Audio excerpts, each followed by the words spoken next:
Hey everyone, and welcome to Almost Cancelled. I'm Peter, that is Connor, and this is our weekly TV news video. Obviously, we talk about all the week's news, new shows, that kind of thing, updates and other things, and whatever. We also use this to give any updates on the channel as a whole, what shows have just started, what's coming up, anything else to announce. And at the end of the video, we also pick our favourite episode of TV of the week. So that is the plan for today. So, in terms of updates, in terms of stuff that just finished or is just about to start, The Deuce finished its first season this past week with its 8th episode. It was a really good first season, so I'd highly recommend. Exceptionally consistent. It was exceptionally consistent. That's a very good way to put it. And of course, Stranger Things season 2 started last Friday. We just recorded our episode 6 review of that. That'll be going up as soon as we're done recording this. So it'll be up by the time you see this. So we're getting up there. But so that's the thing, and then next week we have the premiere episode of Damnation, I believe, on Tuesday. Yeah.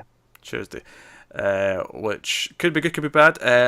The biggest thing for me is that the lead star from Quarry is one of the main characters, and we like that show a lot. So I'm hoping it's good for his sake. He was a very good actor, so. He was. It's funny because I've seen him in that, and I saw him in The Invitation, and I thought it was fantastic. And then we went back and watched Prometheus, and I realised that he was in that, and I'm like, oh, I can't believe I saw him in this, and I saw an almost nothing role before I saw him in the real meat that I did later on. But he's been great recently. He has been. So that's pretty much it in terms of stuff like that. We should be back to leftovers. Once we're done with Stranger Things this week or early next week, and that'll be on the Patreon first. That's true. Yeah, it'll be on Patreon come Monday. It'll be the following week before it's public on YouTube. But the point I'm making is we're getting back to recording them. It's happening. We haven't forgotten. Yeah, and we did take a week off with Star Trek, the original series reviews. I think this Sunday we'll be skipping a week for public. Last Sunday skipped for YouTube, but this Sunday we'll have one for Patreon. It's confusing when we have the two different start dates. But so it was just 1 week off. And again, blame Netflix for that and making the schedule busy, and us not being able to fit everything in. But so without further ado, let's get into the news. So I don't have to solve this puzzle of schedules in my head anymore. And I can it hurts, doesn't it? I can butcher the odd sentence, but like otherwise, and lots and lots of names, lots of names. But otherwise, this is a lot more straightforward. So, you excited about the news this week? I mean, depends. I usually ask, is this a big one? And usually you give me some sort of indication what to expect. I forgot to ask this week, so I have no idea what I'm getting myself in for. It's less than last week. You say that with the look on your face, like it's either significantly less, like it's it's half, or it's like a sentence less. We'll find out. What the runtime's like. I don't know what we ran. I think it was like an hour and a half last week we ran till, but we'll see what we do this week. So first things first, we have a renewal to talk about briefly. That is, the Orville has been renewed for a second season at Fox. I'm okay with that. I'm hearing it's picking up from a few people. All I've really heard is that there's been an insane number of guest stars that you never expect to turn up in a TV show. Liam Neeson apparently popped up in an episode. Yeah, I heard that. But no, I've heard it's gotten more enjoyable as it's gone on. So what do you think? Maybe I'll go back and check it back out. Do you think we were too rash to? I don't know about that. I think we did the right call based on that episode. Yeah, I really hated that pilot. I didn't hate it. I just wasn't a fan of the comedy, which is obviously half of it. That's a big problem when the person making it's known more for his comedy. Yeah, but I like the actual sci-fi aspect of it. Mm-hmm. It's just I don't know if it does more of that and less of the comedy. Maybe I could get back into it. Yeah, maybe. But we got a date. We got a premiere date for something else that's science fiction that I am actually particularly excited about. Now, I have no reason to be excited from a creative standpoint because I have no idea who's writing this or if they've got like good work behind them. But Stars have actually unveiled the date for Counterpart, which is going to be starting on January 21st, which is Sunday nights. Oh, that premium slot. That premium slot. And people are saying, "What's Counterpart?" We have talked about this before, but obviously sometimes with these shows that are in development, we talk about them once every few months. You always forget. So I've got the description. This is the one starring J.K. Simmons, right? And he plays Howard Silk, a lowly cog in the bureaucratic machinery of a Berlin-based United Nations spy agency. When he discovers his organisation safeguards the secret of a crossing into a parallel dimension, he is thrust into a shadow world of intrigue, danger, and double-cross, where the only man he can trust is his near-identical counterpart from this parallel world. The show explores themes of identity, fate, love, lost love, and poses the question, what if our lives could have just been a little different? So, No, I'm down for this. I think we know. I think we knew most of that already. I think you mentioned it was Berlin-based. This company. I think that's new information to me, at least. I don't recall that part. I don't know if I recall Berlin, but for some reason I do kind of recall.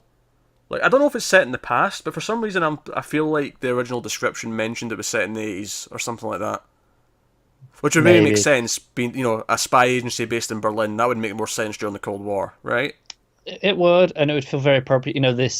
This building being like a bridge between dimensions, or a wall, perhaps. And there's two Berlins, so yeah, thematically yes. it would link it very would make nicely. Much more sense. But I may be completely making that up, so don't quote me on any of it. Either way, though, I like the sound of this. I like J.K. Simmons. They put out a teaser trailer, which I did not tell you to go watch because it's just J.K. Simmons getting out of a car and walking, and that's I'd it. watch that. Yeah, you've watched that. Yeah. No, I would have. Oh, you would have. Yeah, it would be like. I wouldn't regret watching that. J.K. Simmons is excellent. But there was nothing to talk about, which is why I didn't. Yeah, there's no loads of dialogue. There's no. Maybe you get a sense. Oh, it's low angled, so it's going to be a dark show and it's at night time. But that's about it. That is the. This is basically just it's for people who don't read what the show is about and they go, "Ooh, J.K. Simmons." Yeah, I guess. Yeah. I imagine that's all that's for. Yeah. So I'm pretty pumped. That's like that is Sundays, and then we have the Alienist on Mondays, and that's starting because the Alienist is starting the next night on the 22nd. Okay, so the January mid-season content is starting to get there, starting to fill it in, and here's the big shows we might be looking at, kind of thing. So moving on, we have some ratings to talk about. Now we don't normally talk about ratings, but I thought this was interesting. Yeah, I did see this, and I think this is interesting. Nielsen are at least claiming they have some ratings for Stranger Things season 2.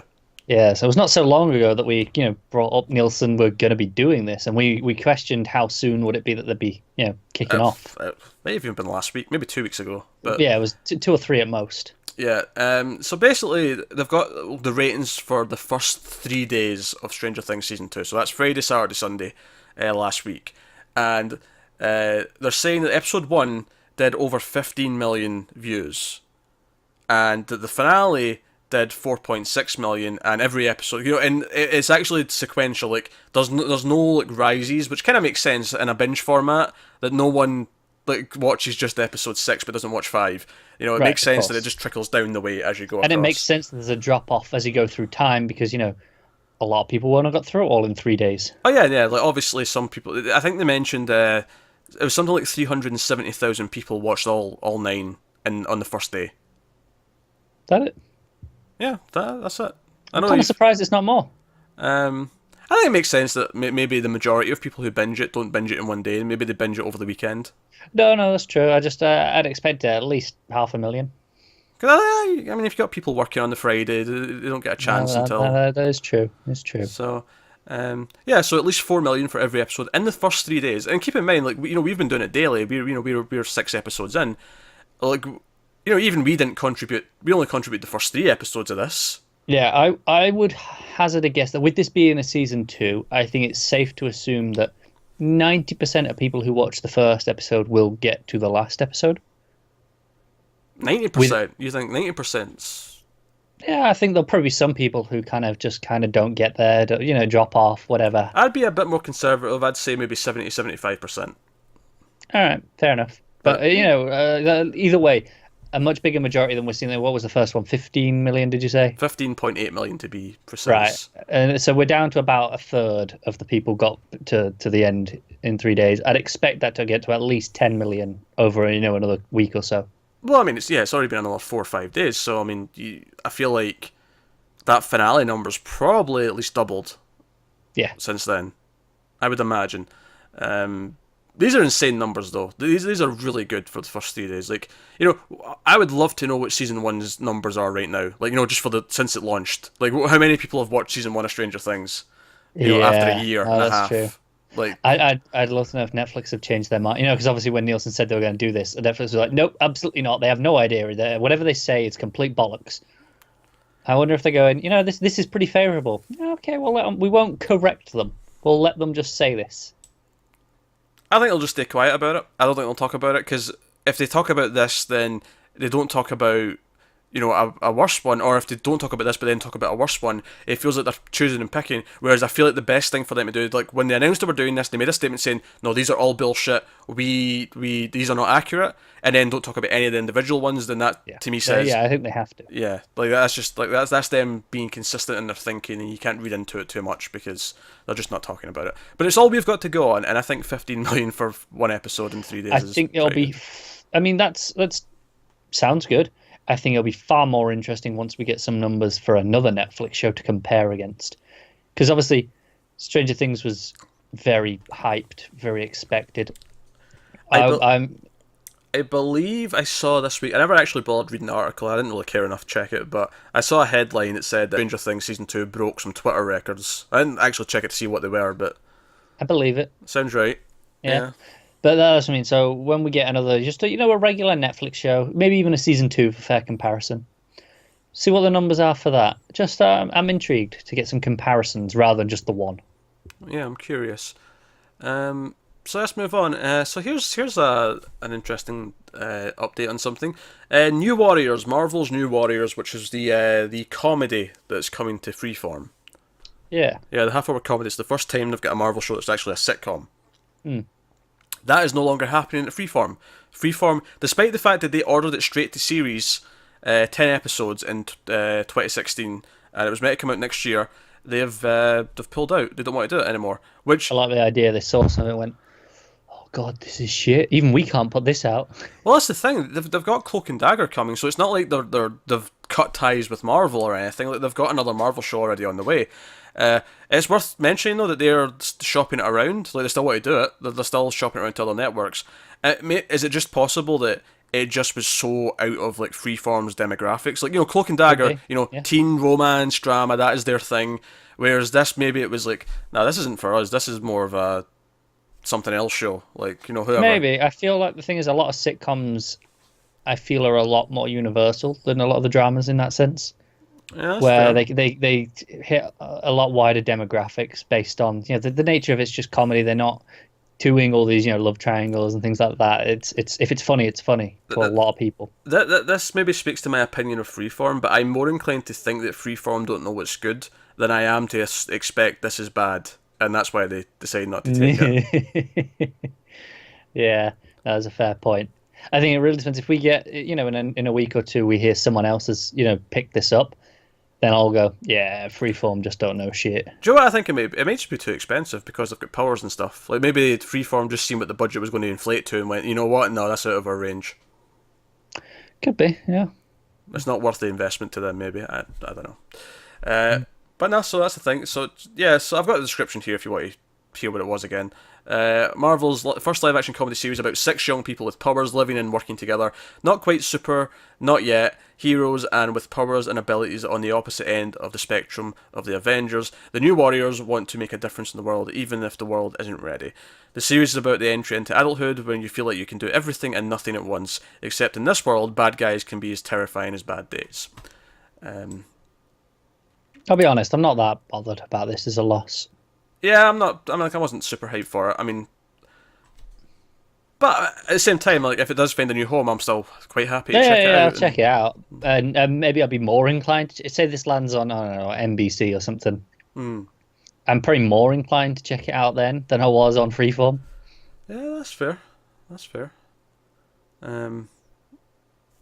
Yeah, I just saw Thor Ragnarok today actually, and the comedy in that movie is very good. I was not particularly fond of the rest of it all that much, just because it's kind of like I've got the fatigue. It's kind of like formulaic at this point. Yeah, if you really want to hear about the fatigue, watch our Thor video. Yeah, the Influx review of Thor 1, which we were... I specifically avoided calling it a review because that doesn't seem fair. Oh, that is fair. That's what's supposed to be. We started talking about Thor, and we did for about 25 minutes, 30 minutes maybe, and then we went on for an hour about how we were kind of bored of the MCU. So it was interesting to get into the new movie, and me and Matt will be doing a review of that later in the weekend, so you can look out for that. And Matt loved the movie, so this might be quite a debateful episode. I'm looking forward to listening to this. I'm gonna go. I haven't got to see the movie yet. I'm hoping to see it next week, but I will be listening to this episode of Gigawatts just so I know who fights the hardest. I feel like Matt's going to be butthurt. Right, that's just he's going to yell. That's my prediction. He's going to bring down his hammer on you. He's going to try, but much like the movie, the hammer's going to get shattered into 1,000 pieces. Damn, spoilers, dude. That's in the trailer. I know, I'm kidding. Although, I will say this thing about Thor, though. They deliberately were very devious in that trailer. Oh, really? The example I can give here without any spoilers, see that moment in the trailer where he throws the hammer and she stops it, and then it explodes, and she smirks before it explodes? Yeah. Yeah. In the trailer, that's like in a city in New York or something like that. In the movie, it is not there at all. It's the same shot, different background, different location. Are you sure? Yeah. Trust me, when you see the movie, you're not going to be thinking, no, he's mistaken this is definitely New York City. Like, no. No, I don't remember that being in a city in the trailer as well, so I'm just like, no, are you sure it was? It's like an alleyway or something like that in the trailer. I have to go watch the trailer and check before I go. What was the trailer and check? But even if I'm wrong from what I remember, it wasn't the location that's in the movie. Okay, fair enough. I can promise you that. And then there's something else they were devious about, which they went out of their way to CG something, which I will not talk about. But I thought it was interesting how many things they deliberately changed in the trailer to throw us off. I'm okay with that as a trend. If people are if they're gonna release 1,000 trailers for every Marvel movie. Yeah. Yeah, I think my point was going to be that at least the comedy was good, so maybe a Marvel comedy is a good idea if the plot's not going to be that interesting. Yeah, we're on TV here. Yeah. That was going to, this is not that Thor video. The point I was making. Also, TV related tidbit though, both Thor Ragnarok and this week's episode of Supergirl both featured the same song. What song? The Willy Wonka song, World, Full of Imagination. That one. Oh, huh. No, I'm just not really the song I was expecting. No, that's the one. It was in both. Anyway, so moving on to the next bit of news. I'd like to say it's more positive, but really this is just here so I can make fun of a show that I don't like. So we're on Gotham. We're talking about Gotham. Oh, it's fine. Go ahead, make fun. Yeah. Oh, you were worried you cared about this show, and I was when you said it like that. Like sometimes you'll do this. No. So they've cast Poison Ivy for the next season of Gotham, or this season of Gotham that it's on. Didn't we do this already twice? Which is notable because this is the third actress on the show to portray Poison Ivy, and what makes it even more notable is that the first actress who portrayed her in season 1 was like 8, and yeah, then they aged her up to like, what was it, like 15 or something. Yeah, and now they've cast and you won't know her name probably, but it's Captain Cold's sister from The Flash, and she was also the lead character on Frequency. Yeah, I know you're on. So she's like 30 or whatever age she is. She's an adult. Yeah. Yeah. Apparently, here's the official word that was in this description. Coming off the latest toxic transformation for the veteran Batman villain on September 28th's Fear the Reaper episode, Frequency and Madman alum Peyton List, there's the name, will be joining Gotham as the latest Ivy next year. The latest. She's going to be 60 by season 6. She's like aging up by 10 years every season. This is spectacular. I saw this and I had to put it in. I'm like, how have they recast Poison Ivy again? I don't even hear much about this show anymore. It'll be just every so often. But everything I do hear is just utterly insane. Yeah. It shouldn't be called Gotham, it should be called Batshit. It should. I actually wanted to say it sounds batshit crazy, and I was like, no, I'm not going to say that because it's Gotham, so I'm going to go out of my way to avoid it. Well, it's perfect. It's the perfect pun for this show. It is. It's absolutely perfect. I I remember seeing the gimp suit. The gimp suit. Oh, there was a gimp moment on not this week's but last week's Riverdale. I've not watched this week's yet, but I watched. I was a week behind and I watched last week's this week, and that show has jumped the shark. Like there was something. Really? Yeah. Now it's jumped the shark. There was something towards the end of the episode that that involved Archie. I won't give you the context for it. I'm just going to tell you what was on the screen at one point. I need to know. Archie was doing a YouTube video, and behind him were the rest of the school football team, all shirtless but wearing red gimp masks. Well, red ski masks is maybe more accurate, but still, it felt super homoerotic. I'm like, this is going to turn into some sort of weird gangbang any minute now. That's what it felt like. They're all topless for some reason. I don't know why. And Archie's like making this spiel about something. I don't want to spoil it. Just I don't want to give spoilers out for plot. But is it supposed to be like a music video sort of thing where it's like, no. Oh, look at all these shirtless guys in the background? No, it's dead serious. It's directly tied into the plot that's going on. It's I'm just trying to think of a way to justify random shirtless men, and music video is usually a pretty good way to do that. If anything, it's supposed to be intimidating, which, I mean, I just, I don't know. I need to catch up on this show. I need to see it. Oh, it's something else. I started laughing, like, ridiculous. I couldn't take the scene seriously at all. Okay, I have a serious question. Yeah. Is Riverdale getting to the point where I want to be drunk and have fun with it? Honestly, I think it would be better drunk. I legitimately think it would be better drunk. Okay. Thank you. Okay, so and it's always been trashy, but like it's next level now. It's going full bizarre now. Trash. So let's move on to some new casting for Black Lightning. Sticking with comic book shows, but this one's something I'm curious to check this one out. I hope it's good. Chantal Thuy, Thui. How do you think you pronounce that? U-Y? Yeah, Thui. No idea. Thuy, I don't know. I'll let you butcher the names. I'll stay out of it. Okay. She's going to be a recurring role in the first season. She's been in a bunch of things. She's going to play Grace Choi, who's a DC Comics character.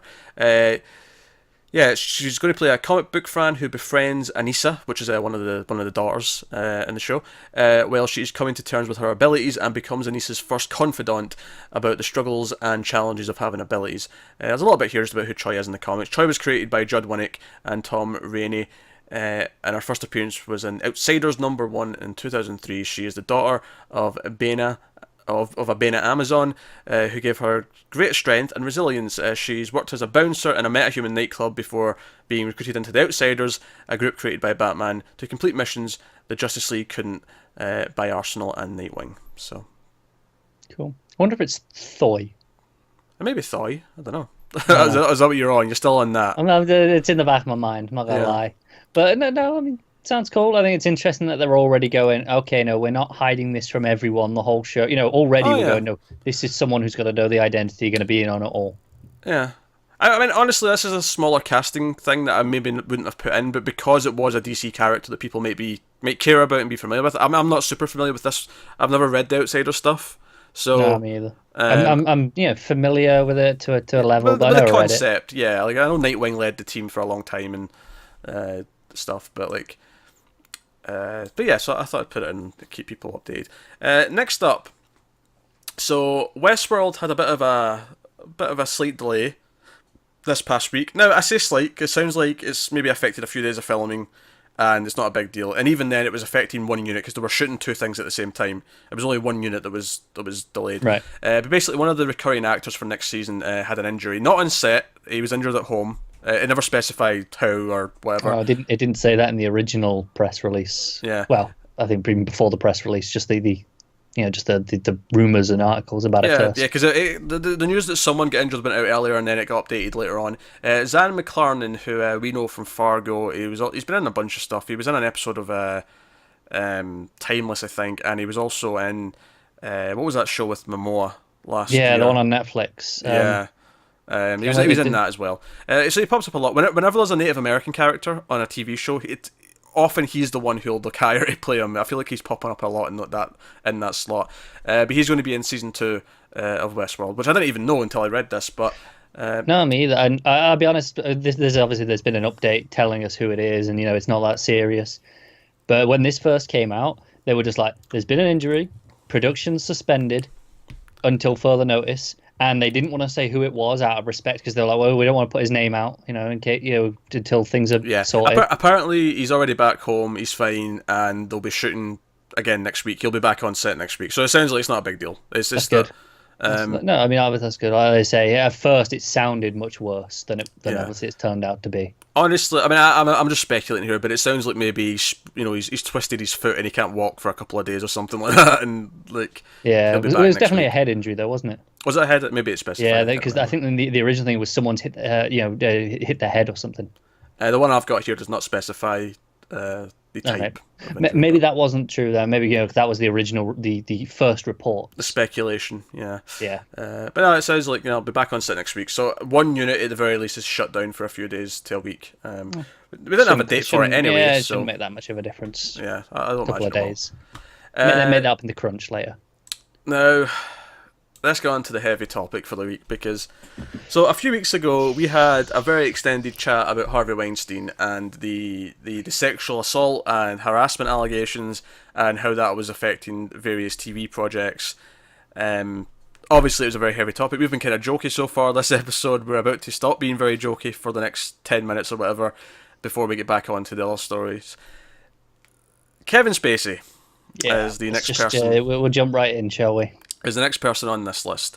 And of course, the reason why we're bringing this up, specifically on this show, is because it does affect some TV stuff. Not that we have typically covered House of Cards, because, I've seen the first couple of seasons, but I haven't really kept up with it. But it's not something we've covered as it's came out, so we've not really had much of a reason to talk about it. But certainly what's happening because of this is, I think, worth talking about, and the ripples and the effects that this kind of thing can have when this happens.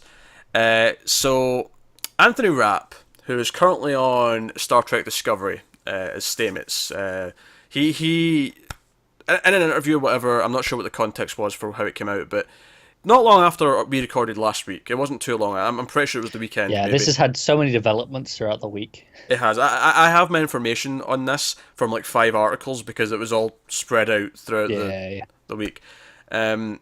Basically, he said that Spacey, whilst Rapp was 14 years old back in the 80s, harassed, assaulted him, got on top of him, and he had to run out of the room, and it was a very awkward experience. I'm not going to go into the details too much of what it is because I don't have them in front of me, so I don't want to speculate and add more stuff that isn't actually there or get things wrong. But mainly as well because I feel like since then, not only is it him, there's been other allegations from multiple people. Yes, there has. There's at least 10 since that now. Yeah, and as we're going to get to, there's another 8 from House of Cards itself. Yeah. So, and this is the thing, so that first accusation came out, and Spacey put out a statement, an apology statement, which was criticised heavily by a lot of people for a number of reasons. One, he basically said, I don't really remember this, I was drunk. Yeah, I think because Rapp had said that he was drunk in his original statement. He'd said that Spacey was drunk. I think Spacey kind of ran with that. He goes, I was drunk. I don't remember this happening. But if it did, then I'm sorry. Yeah, which sounded very non-apology to a lot of people. And then on top of that, he also used this. He tried to almost sidetrack it by saying, and I'm going to use this to come out as living as a gay man. I've been with both men and women, but I'm living as a gay man. So he sort of used this as his coming out. And this is obviously usually people applaud this, but this felt like a deflection. Yeah, and the gay community specifically was not pleased with this. Even people this week I've seen on Twitter that just shows you that gay people are evil and do things like this and they're paedophiles and stuff, which is obviously incorrect. Have you actually seen that? I can't. Obviously, I've not really been looking. But I haven't seen these things. When I say I've seen it on Twitter, I didn't see people tweeting it themselves. I saw people screenshotting other tweets. The reposts. Yeah. Criticising. I don't follow people like that on Twitter. I'm happy to say. I should hope not. Yeah, but and if you do, well, then they got unfollowed, didn't they? of course, but like I say, I wasn't following them, so it's fine. But like, so you have all of that. The idea is deflecting. So this is bad enough, and at this point, it's like, okay, like his apology is bullshit.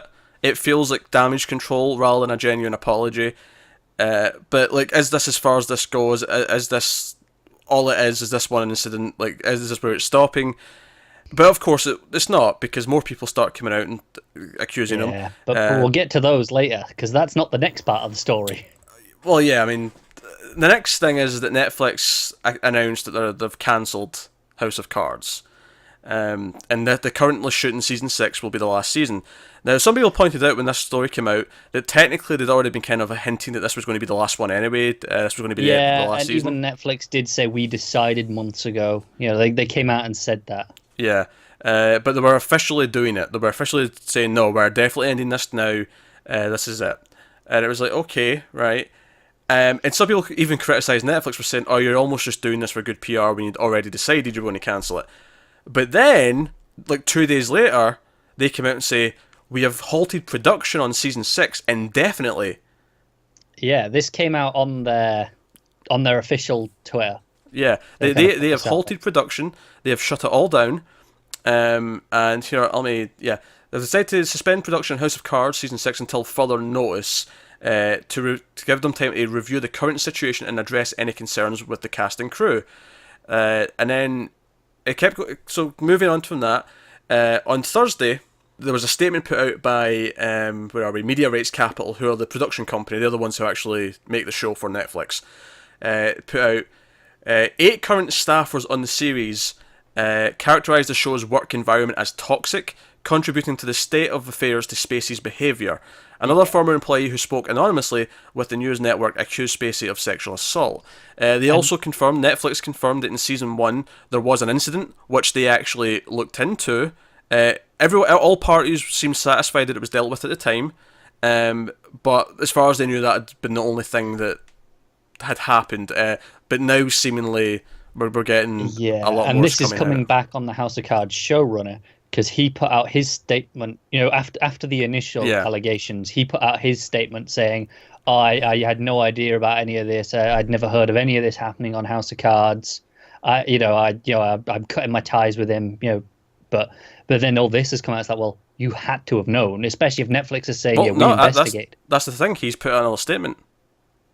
Really? He put out another statement saying the complaint from season 1 never came to him. No one ever went to him about it. Really? Okay. That's his official stance. It went to producers, production companies, but it never went to him as a writer. He was never involved with that. That's what he's saying. Whether or not you believe him is another thing. But I find it strange as someone who's as integral as a showrunner could not know that. Yeah, but no, he has spoken about it. I have no, I can't really say. He used to call him a liar. That wouldn't be fair. No, so that's all happening. MRC at this point also announced that they've set up an anonymous complaint hotline, crisis counsellors and sexual harassment legal advisors for the crew. They're actually setting up a system for their cast and crew to anonymously report if anything's happened on set. How bad does it have to be where you go, right, okay, crew, as many as you want, come forward now? Yeah, they're actually... how bad do you have to think, how widespread does it have to be? This is like the... Do you know what I think this is? I think this is them going, shit, legally, we have to do everything we possibly can right now, so that we are no way implicit in this. We are going to go through this. We're going to make sure everyone's taken care of. And it's funny because I think my first reaction when I'd heard the halted production was like, I felt kind of bad for everyone else who worked on the show, like all those jobs, like the crew. I still do, cast. because... Well, obviously I still do. I'm not saying I don't now, but I'm saying from the other side of this though, this is also very pro like their rights. This is them caring about the crew, or at least that's what they want to be seen as doing. I think when this came out, I was concerned for them being like, okay, what's going to happen to all their jobs if this goes down? If this is, production has been suspended indefinitely, are all these cast are they getting paid for all this indefinite leave? I don't know how it works for them. They may get something because it was actually greenlit and because they were already on set and they were booked out for however many weeks, months. I feel like they probably get something. I would hope so.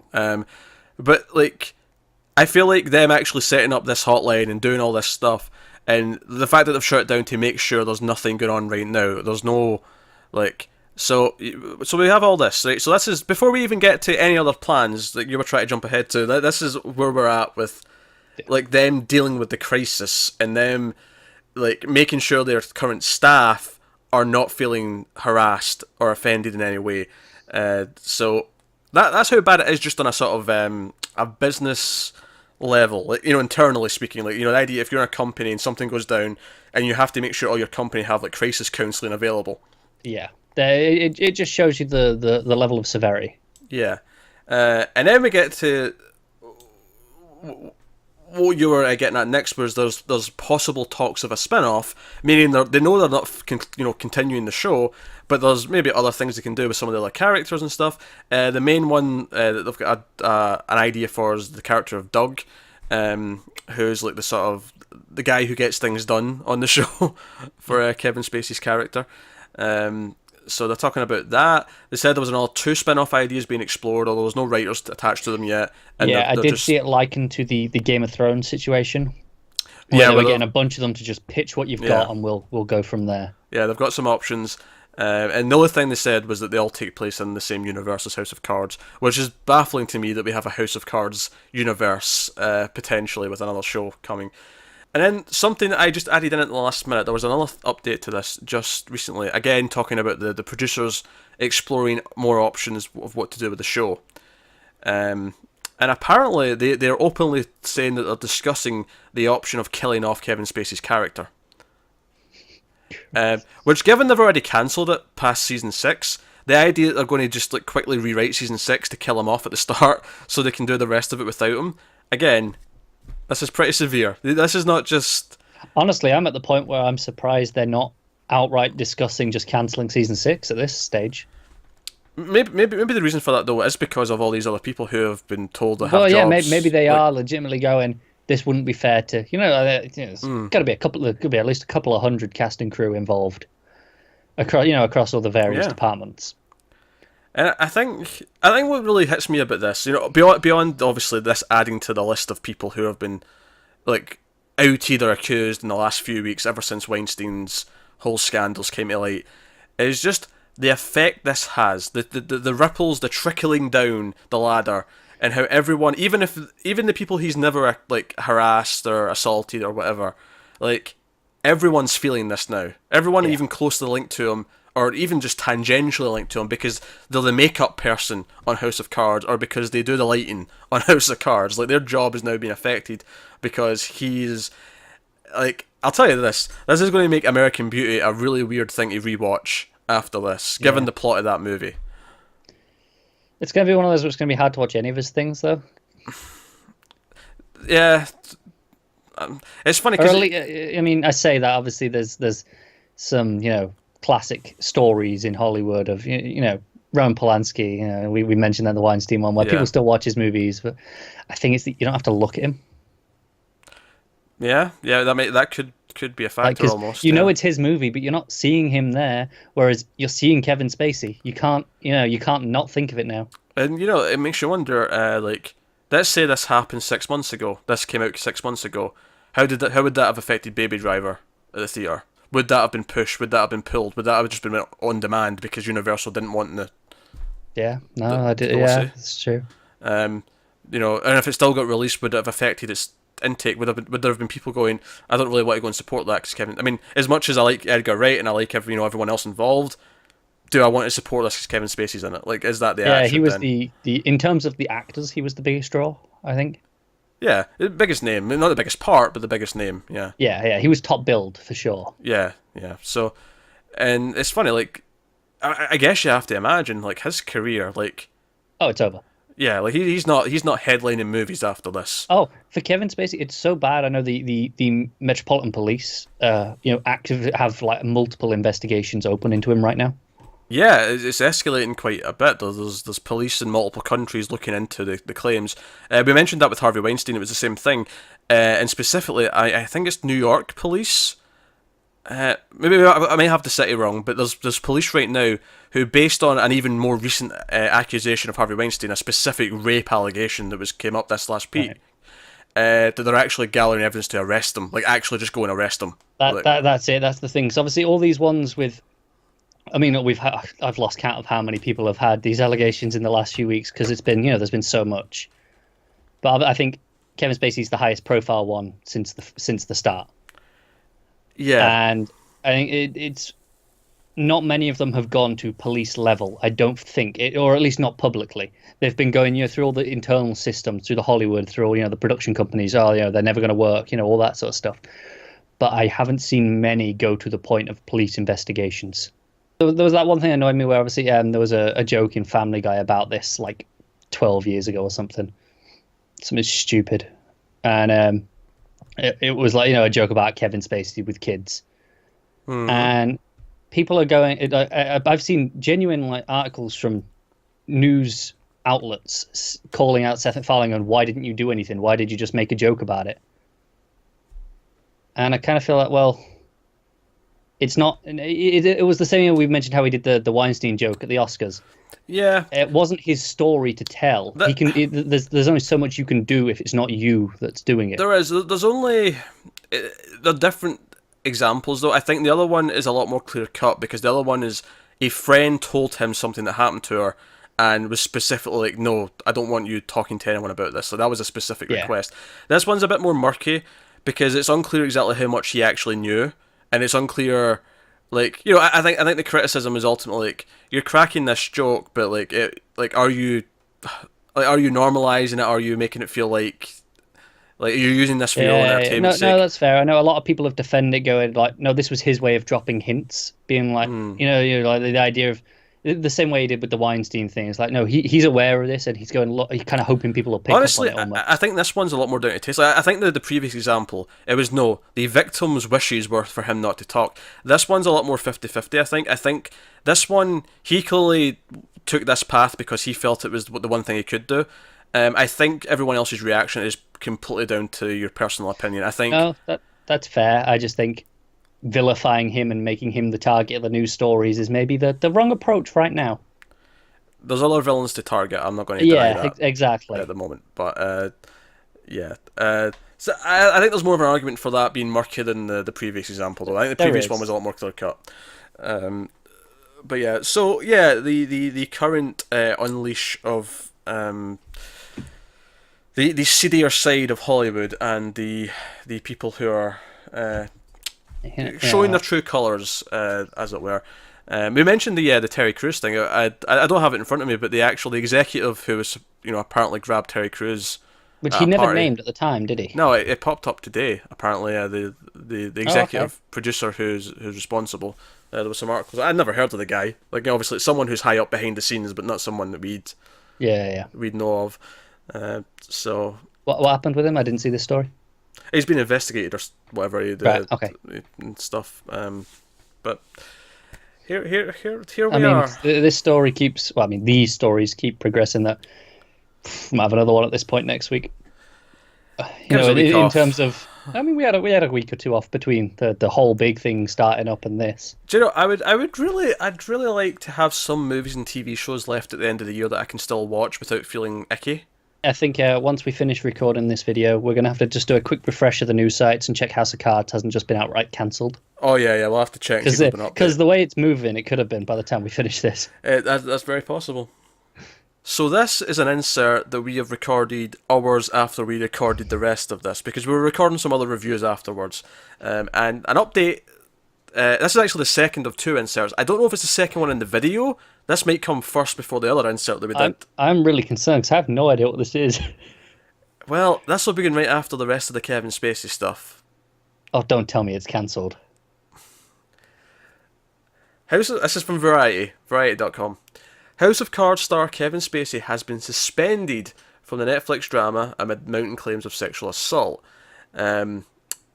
Producer Media Rights Capital took the action of suspending Spacey Friday evening. And apparently it's the first step in the legal necessity and the first step towards eventually his termination. Also, this is something also apparently was said on Friday, meaning today. Netflix said that they would not move forward with any version of House of Cards that includes Spacey. and they're also cancelling the Gore Vidal or Vidal biopic Gore, which was set to star the two-time Oscar winner. That was in production, or it was in development. That's now done. That's gone. Wow. Okay, that's bold, positive statements.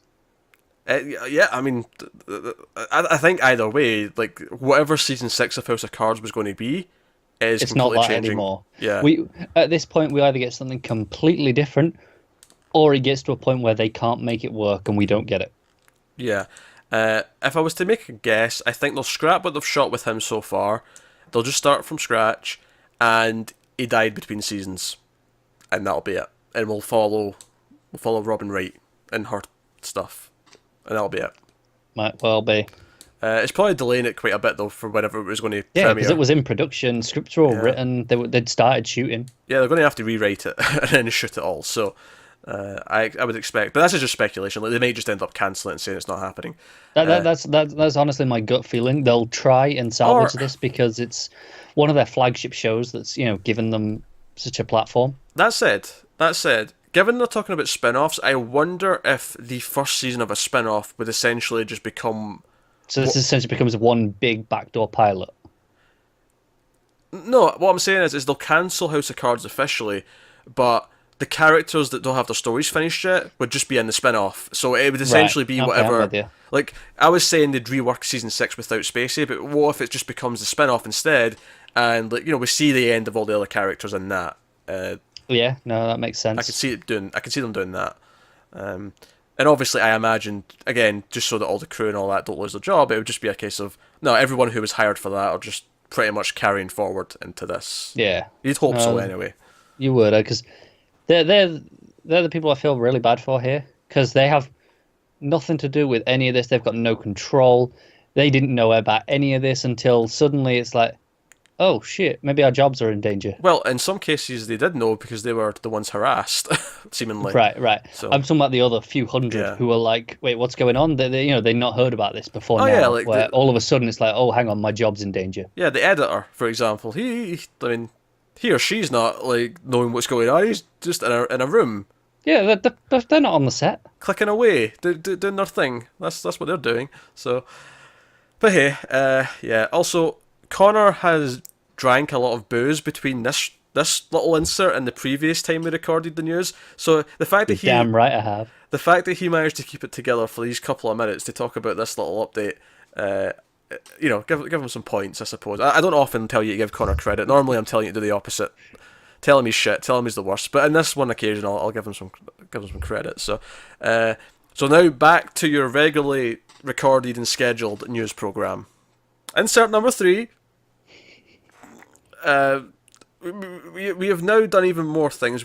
Connor just got more drunk watching Arrow, which we're doing for the show we do at the end of the week where we do all the DC shows. Now this isn't a proper update as such, but just before we were about to leave, and I was going to go and edit the news, this video. I saw a headline online saying Kevin Spacey fired, and I thought, oh, is this another update? Now, it doesn't seem to be. It keeps taking me back to the same articles, but a lot of sites are reporting that he has been fired. I guess it's maybe just because we said he was suspended indefinitely, and then Netflix said, oh, we don't want to work in anything with him anymore. I guess it's just everyone's kind of jumping to the conclusion that he's basically fired at this point already. It's not officially went through yet, but this is part of the process that's leading to that. I mean, it sounds like a firing. I mean, if they cancelled the, what was it, Gore? Is that what it was called? Mm-hmm. They cancelled that. I was like, well, yeah, we're not doing that anymore. And it's like, well, we don't want Kevin Spacey involved in this, so he's basically fired. Yeah. I mean, for all intents and purposes, suspended indefinitely is the only way it's not fired is if he's still getting paid. Which, depending on contracts, he might be. Yeah, it'll be his last acting pay gig, though. Yeah, it'll be the last he gets for a while. I wonder if that is the catch, why they're not just saying fired, because they still have to pay him because of contracts, so it's suspended. I wonder what the clause in the contract is. Like, obviously, yeah, like, if they for some reason pull out of doing the show, he's guaranteed pay. I get that, typically. But I wonder, like, at what point... if it's his fault for You misconduct. would yeah, that's what I assume. You'd assume there's a Yeah. misconduct clause in there. Yeah, where if he's the one who causes it, then he doesn't get paid. That's pretty. You assume that would be pretty standard in most contracts to have a misconduct clause. You assume. I mean, maybe it works differently in Hollywood to the rest of the world, but it's typically how it goes. Yeah, you would imagine so. Maybe it's just a case of the saying this now. While all of Netflix's and MRC's lawyers are doing all the paperwork and number crunching and making sure that they're in the clear. Covering their own asses. Yeah, it may just be that simple. They're just adding up all the, dotting the I's, crossing the T's, making sure it's all in the up and up, and that they're not going to have him suing them afterwards. Yeah, I mean, because you got to remember, at this point, as many as there are, it's technically still just allegations. He has not been charged with anything.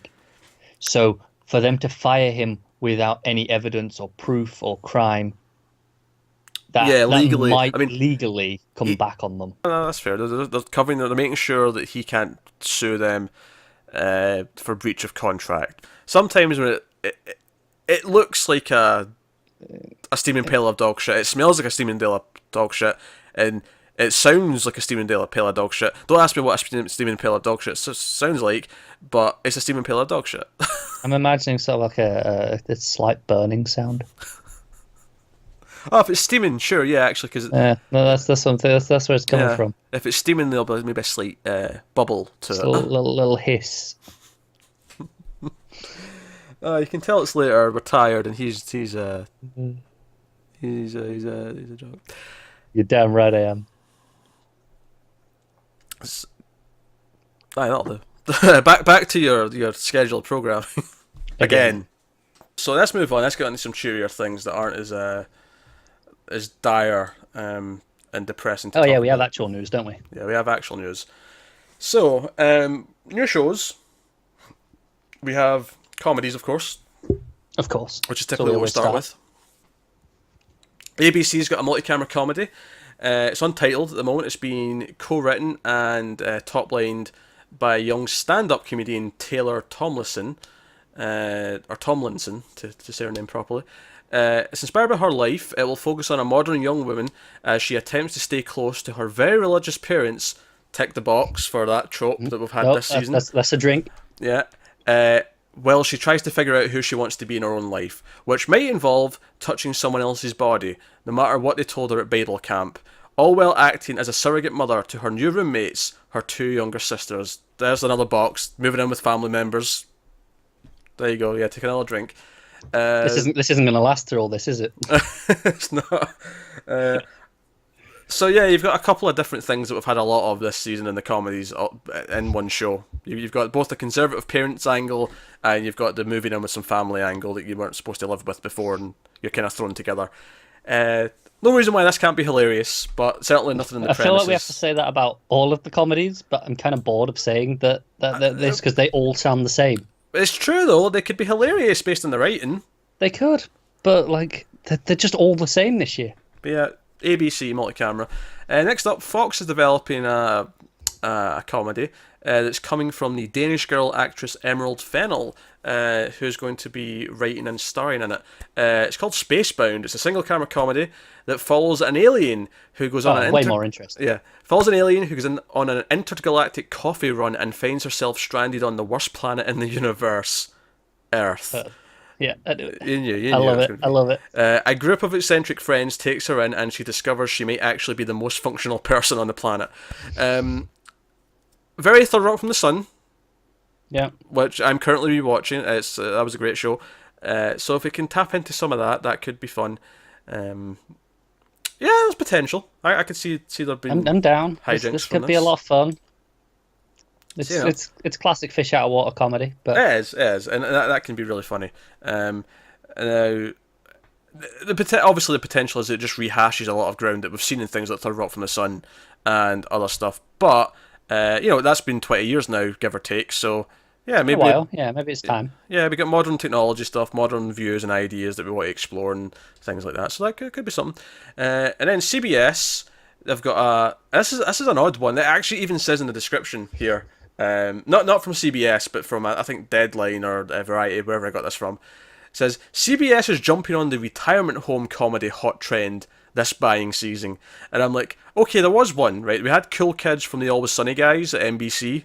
That Yeah. was an retirement home comedy. So there's been one. So I don't know if I'd call it a trend. But Not still, compared to the other ones we've been talking about. yeah, it's called Assisted Living. It centres on a college sophomore who, after being kicked off campus, moves into a local retirement home where he and his much older roommate form an unlikely bond. Cool. Honestly, I think this is a pretty fun idea for a sitcom. The fact that it's on CBS kind of dampens the enjoyment a little bit, the excitement. Yeah. Yeah. So, Pretty much. but no, I like the idea of like that's where he lives during college. He lives with this old guy in an old folks home. That's kind of funny. Oh, I hope he brings back has a party. The classic college throwing the party. Oh, that'll happen. Yeah, Yeah. you'll have a scene with a bunch of teenagers or early 20-somethings all hanging out with a bunch of All the old 80-year-olds. people. Yeah, that's gonna be great. Yeah. Next up, Freeform's got a comedy in development called Girls' Code. It is a half-hour comedy from Kim Rosenstock, who worked on New Girl, and also Paul Feig is going to direct the pilot. Girls' Code is a workplace comedy about the antisocial tech CEO and an outspoken feminist non-profit warrior who must put aside their many issues with each other in order to mastermind a groundbreaking all-women tech incubator. Okay. Kind of like okay, it's fine. Yeah? Yeah. I think I heard Freeform, so interest dropped a bit from that already. Paul Feig also made my interest drop before I even got to the description. I don't hate him, but I don't think I've ever seen anything that I really liked. Bridesmaids was good, but Bridesmaids was good because it had a good script. So, likewise here, if it's got a good script, it could be I something. never saw Bridesmaids, to be honest. I've seen bits, and it was fine from what I've seen, but I've not watched the whole movie. Yeah, Kristen Wiig wrote the script, or co-wrote the script, and it's a pretty decent script. Pretty funny. But Paul Feig's thing is typically to let his actors improv as much as possible and then just kind of have too much of everything in it. And it's a really tedious form of comedy. I mean, the one thing that might help this is it being on TV with a strict, 22 minutes might mean it gets edited down a lot. Maybe. So it might end up feeling a bit tighter than usual. Yeah. Next up, we got a comedy coming from Amazon.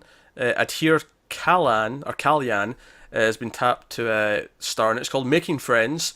It's coming from the creators of How I Met Your Mother. So it's just a pilot so far. I think this is one of Amazon's pilot season Oh, is that coming up again? things. Well, yeah, remember we talked about the 3 that are coming up this year. Yeah, but I don't remember when. I think it's this month. I think it's November. Anyway, Making Friends, which marks Amazon's first multi-camera pilot, centers on Mark, a brilliant guy with an artificial intelligence degree who creates robots and spends his days hanging out with them as his main group of friends. I didn't realize you could get a degree in artificial intelligence. Is that a thing now? News to me.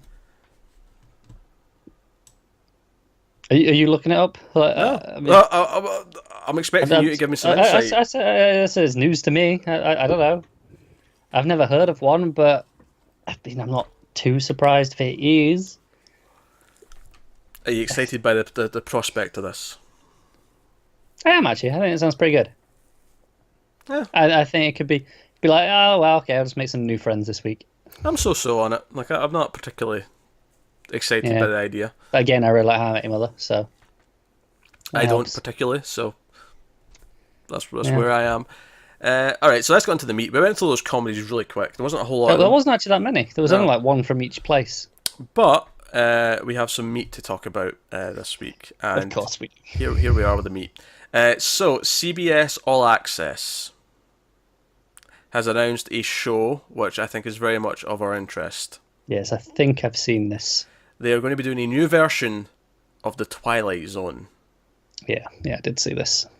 Yeah, not a whole lot of details out right now. They're in talks with Jordan Peele to executive produce the new version, with Mark Ramirez serving as showrunner, but that is about it. Obviously, Twilight Zone was originally in the 1950s. Well, mostly 60s. It started in 59. And then there was another version in the 80s. It was an anthology show, each episode telling one story, standalone. Rod Serling, who introduced the show, was also at least a co-writer in almost all of the episodes of the original. So Very tight show. Had a lot of original ideas, which you would be amazed if you go back and watch it now. Like how many movies and other things have Oh taken yeah, ideas. so much based on it, isn't it? Yeah. Also, a big lot of notable actors were in that show. Yeah, Leonard Nimoy and Shatner were both in episodes at some point. Robert Redford was in an episode. Buster Keaton was in an episode. Burgess Meredith was in a few episodes. Dennis Hopper was in an episode. So this was back obviously in the 60s when these were all guys were all young and stuff. Yeah. But when they were still names. Yeah. And yeah, so I think this is pretty exciting. I'm actually kind of down for this. I'm way down for this. And we've seen from Discovery that All Access is willing to put in a budget where it needs to be. Which is funny because I think that this is the sort of show where they could put a lot of budget into one episode that needs it, and then another episode could be very, Just very in a cheap. room, yeah. Yeah, but it wouldn't feel like it'd be like, no, it could still be a great episode because. Oh no, I agree. I just mean it feels like okay, they can give it a budget it needs to do some, maybe tackle some ideas that the original couldn't, because it was like okay, now they're out of the realms of the budget we have for now and the technology. And obviously, we almost had a new Tales from the Crypt, so it's kind of nice that we're since that fell through, we're getting a Twilight Zone instead. Yeah, it really does feel the anthologies come back around, like into popularity lately. Yeah, they seem to like it. But I'm down for this. I was really sort of grinning when I saw this news, and I'm like, yeah, this is exactly what I want them to be doing. So speaking of anthologies, we still haven't had a date for Black Mirror. That is correct. I'm starting to get concerned again. Well, they're going to shadow drop it? Well, I mean, Netflix usually tells us 3 months in advance. So we should have the rest of the year by now. No, that's not true. 2 months in advance. In advance. We have almost nothing for December. Okay. All right. I'll ease down a little bit. We're due them soon, though. We are due. I actually think it'll be December now. Now that I'm thinking about it, I feel like. Yeah, I mean, it'll be a Christmas treat. November, they've got fairly busy, haven't they? Yeah, November's already pretty booked, so. Yeah. But no, Twilight Zone coming back, exciting. Yeah, this is cool. But wait just a minute. We have breaking news, and this was recorded after the fact because Connor had to see this, and we had to insert this after the fact. I've not even read it yet. I got the page up. We're going to discover this together.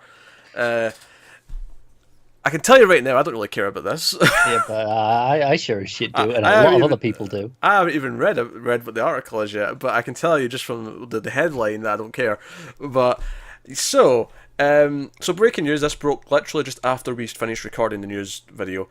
Warner Brothers and not J.R.R. Tolkien, the estate of J.R.R. Tolkien himself, of course, not around as much anymore. No, that tends to happen. Otherwise known as dead. Yes, like I said, that tends to happen. Are in talks with Amazon. Now, Amazon have been saying they want their Game of Thrones, and I suppose the one surefire way to maybe try and do that is to make a Lord of the Rings TV show. Because, yeah, so they want to do a series based on Lord of the Rings. It's very early stages. I'm just sort of skimming through it. There's no deal official yet. It's just they're in talks. There's no official commitment to anything. Warner Bros. And Amazon have both declined to comment. So that's standard protocol, though. To be fair, yes, yes. This excites me. I'm wondering, do they just do a straight adaptation? I mean, I think they could be done so much justice if you do it in TV compared to the films. I mean, even those extended versions of the films cut out significant portions of the books. You could do a season per book, yeah. Easily, yeah. I mean, obviously, the books themselves are actually split in two as well. So it's like there is actually split into 6 books. Right, so you could do 6 seasons. You could, yeah. It's also been long enough in the movies that I think they could get away with it if they wanted to just do a straight adaptation. They could. Of course, this could just encompass, the universe as a whole.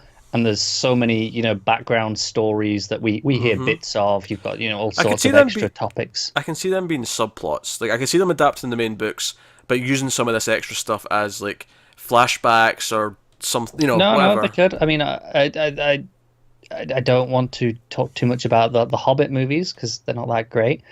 But the reason they managed to pad it out so much into 3 films somehow, even 2 films was a stretch, but a lot of the stuff was extra material from the appendices, that you get at the back of the Lord of the Rings books, which are a lot of the backstory of the world, like just lots of little bits and like old stories.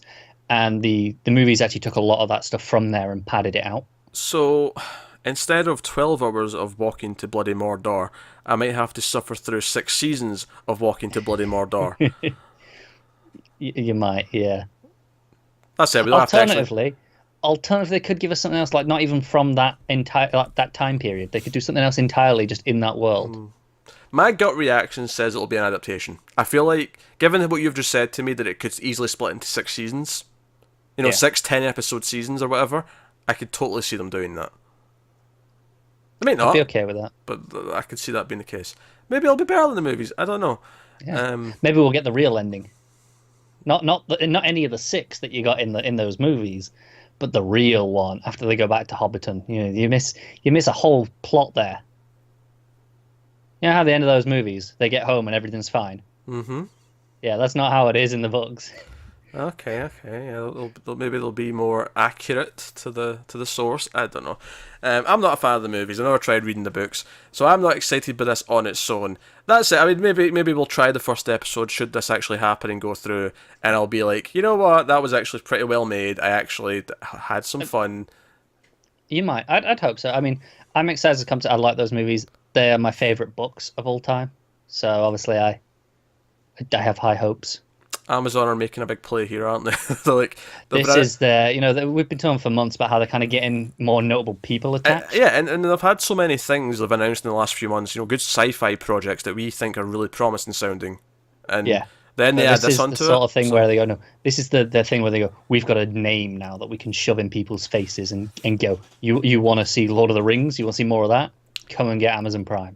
Should it go through? Obviously, right now it's just talks, but I feel like they probably will want to. I mean, it seems. I mean, who wouldn't want to? Let's be realistic. I think any major streaming service or cable network would probably want a Lord of the Rings property, just based on the name.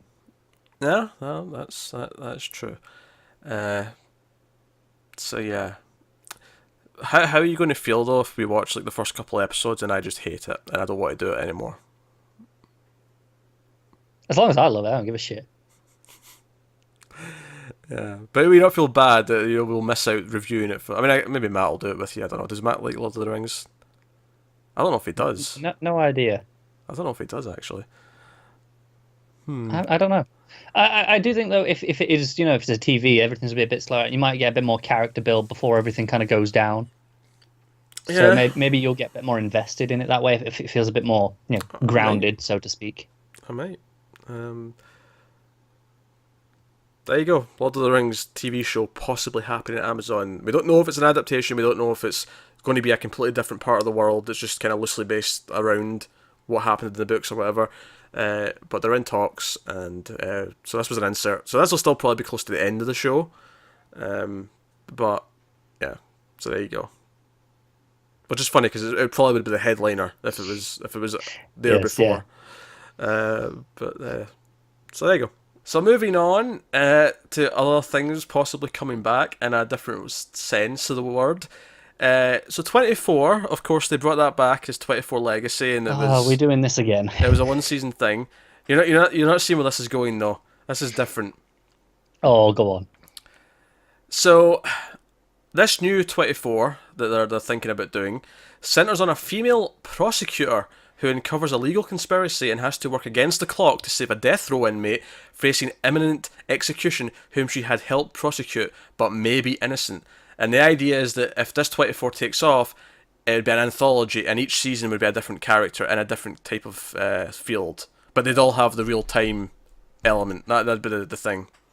That's it. It's like, I guess the follow-up secret agent shit wasn't working, because it was like, well, no one cares if we haven't got the action hero that we wanted. Yes. So let's just shift entirely, take the gimmick, and move to something else. Yeah, honestly, it makes a lot of sense. Now, admittedly, this one sounds contrived as shit, because legal problems take a long time to sort out, so the idea that we're doing it all in like 12 or 24 hours, however long the season's going to be, is, Yeah, it's a tough pill to swallow. So that'll probably be very contrived, but I do think anthology is actually the best thing to do with that idea, if you want to keep doing it. No, I like that. Just shift it away from legal as much as possible, I think. Yeah, that doesn't sound that exciting, but... I'm waiting for the one where it's a 12-hour operation. You can't be in an operating room for 12 hours. We can try. And when I say that, obviously actual operations can sometimes take very long. I mean, we can't have a TV show where we're just in an operating room for 12 hours. That's what I mean. Oh, we'll cut away. We'll see the other things going on, roundabout. What other things? The parents of the person in the operating table crying their eyes out for 12 hours? Maybe it's a crime. Maybe the guy's come into the Bromwich hospital. He's been really badly injured, shot, stabbed, whatever.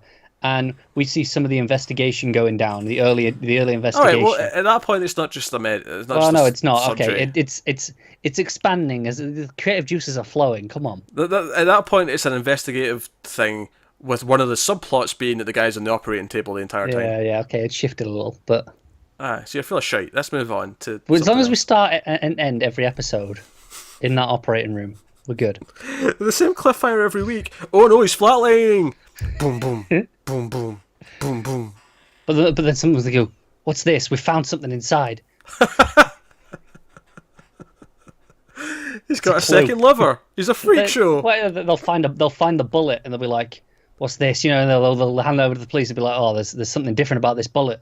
Oh, now it's sounding like Saw. They're going to find a tape recorder inside his stomach. I wasn't going to go that far.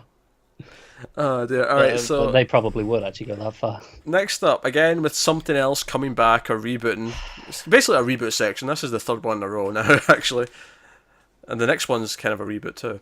Oh my god, you have not organised this properly and called it your section. Well, they're all together. Yeah, but you didn't introduce it as a section. I don't have to. That was a one-time thing for funds because it was like 5 1 week. And this is 4. We already knew about the next one though, to an extent. So, that's my argument. So this one is Mindy Kaling is developing an anthology show based on 4 weddings and a funeral at Hulu. I have a massive sense of deja vu, like I've heard about this already. Not for me, you've not. No, and I know I haven't read about this in the last week. This isn't something I've heard about recently. I was like, I'm sure I've heard this already somewhere. Mm-hmm. So the 1994 film, which starred Hugh Grant and Andy McDowell, followed a group of friends as they dealt with issues of life and love at 5 different social gatherings, as the title would imply, 4 weddings and a funeral. And each season would be a different plot, is basically what the idea would be. That's disappointing. I'd really hoped that each episode, it would be episodic anthology, where you'd do 4 in a row that are weddings, and then you'd have a funeral, but they'd all be different people each time. Just 4 different weddings. I feel like, so I've not seen the movie, but I'm going to assume from that description that all of the movie takes place at these 5 events. That there's no connective stuff in between. I would assume so, yeah. That's how I would want to make that movie, if that's what you tell me it is. It's just the 4 weddings and the funeral. You don't do anything in between, and when you come to the next gathering, you find out how things have changed since the last one. That's why I assume it is as well. Yeah. That's also what I'd do. So I would imagine the TV show. Let's say if you get a 10-episode season, you have obviously what wouldn't be 4 and 1. It would be maybe there's a birthday party in there. There'd be but it would each episode would be a gathering of some kind. Yeah. Whether it's I think the first season they do it the 4 and 1, and just do do 2 episodes per event. Yeah, they could do that, but I'm just thinking, you could also stretch out and say, oh, no, a birthday party could be an episode, and then. I agree for season 2 onwards, but I think that first season they want to hit on the title of and kind of play it up, so they want to stick to that formula a bit much. Sure, whatever. But the point I'm making though is that that's how you do it with a TV show. You never have anything in between. You just have them meeting up at these events. And I've never seen the movie. I do kind of like that premise. Yeah. I think there's potential there. I like the actors involved in the movie, so I'd probably enjoy it. You like Hugh Grant? Yeah, why not? I think he's solid. He's a bit, but I don't know. Not feeling him. He's a classic, isn't he? I don't know. He's a bit on the sleazy side.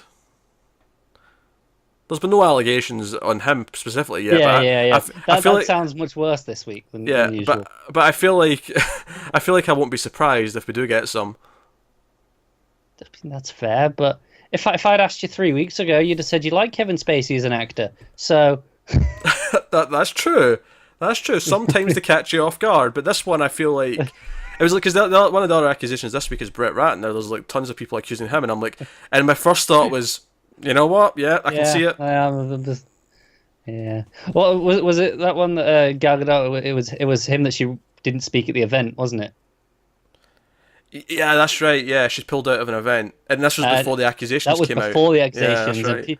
because it was, obviously the official word was just that it was, she couldn't make it because she was, filming was running over on something or other. Was it I think it was the press event for Justice League. Aye. Filming was running over. She was recording a YouTube video in her bathroom because she felt like it. Do you know, that was it, because it was said, it was the press event from Justice League running over. They were spending longer than expected in Australia, and then the article went on to say, but they did land back home from Australia this morning. Like the article wanted to undermine it. Yeah. It feels like she caught wind of this. She knew what was coming. She's like, I'm not honouring this guy 3 days before people were coming in and say this. Yeah, that makes a lot of sense. I do not blame her one bit. She's a bit of a hero this week, actually, because she came out publicly and said that she didn't agree with the characterization that they put in Batman v Superman for her character. So Henry Cavill did the same. That's right, he did. Yeah, he did the same. It was like, yeah, those films weren't perfect.